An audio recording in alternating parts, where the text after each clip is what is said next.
Now, the State of the Union. This is what the president should have said.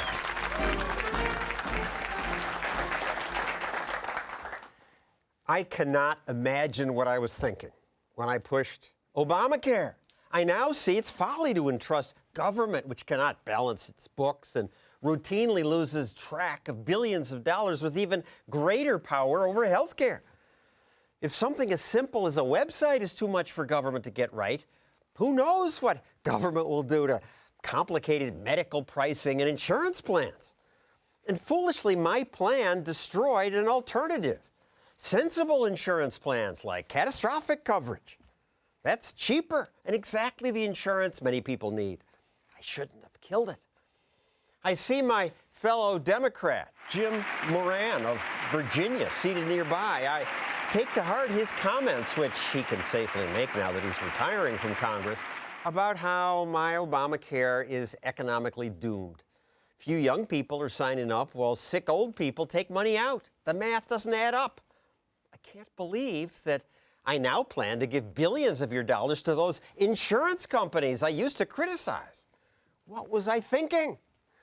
But now that I've had time to think about it and to read my bill, I can see it would be better to end most government involvement in health care.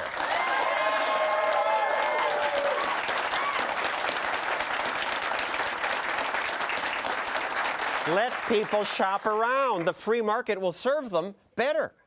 It always works better than government and everything else. Why would health care be different? In fact, let's see if I can revise other items in my agenda so they work better for consumers. Minimum wage laws, for example. A higher minimum wage is popular with people from both parties, but minimums make no sense. A law cannot make an employee who a company values at $5 an hour magically become worth $10. Minimum wages increase unemployment by eliminating entry-level jobs. It's why no one pumps your gas at a gas station anymore or works as an apprentice on a construction site. A minimum wage doesn't do the poor any favors. I'm sorry for what I said before. Let's repeal it.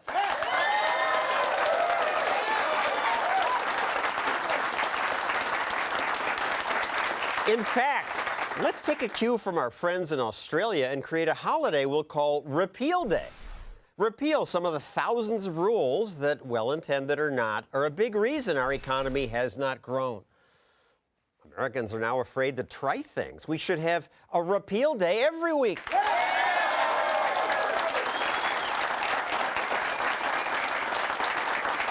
And preschool. This new plan, let's get the feds out of the preschool business. Government does a bad job with K-12 education. Why would we think we should do more? My education department funded studies of Head Start, and we were astounded to learn that they have no effect. It's insane to do more of something that our own research shows doesn't work. Education should be left to local governments and parents.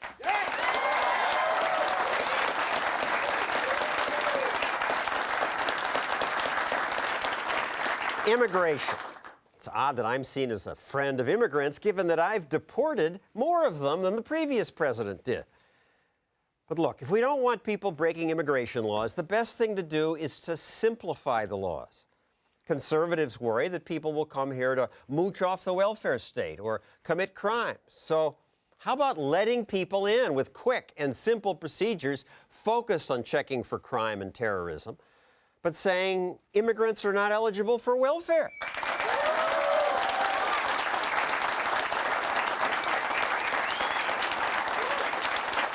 Finally, drug laws. Look, I used marijuana and cocaine, and I got elected president. So I say adults should have the right to decide what to put in their own bodies. If people struggle with addiction, as I've struggled to give up cigarettes, putting them in prison isn't a smart way to help. And I've been a hypocrite for locking people up for doing what I did.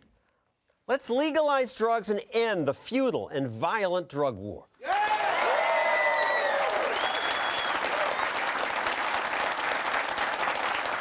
After all, you own your own body and mind. If more of our policies respected that fact, our union truly would be strong. Well, the president might have said that, right? I can dream. Maybe someday we'll elect a president who will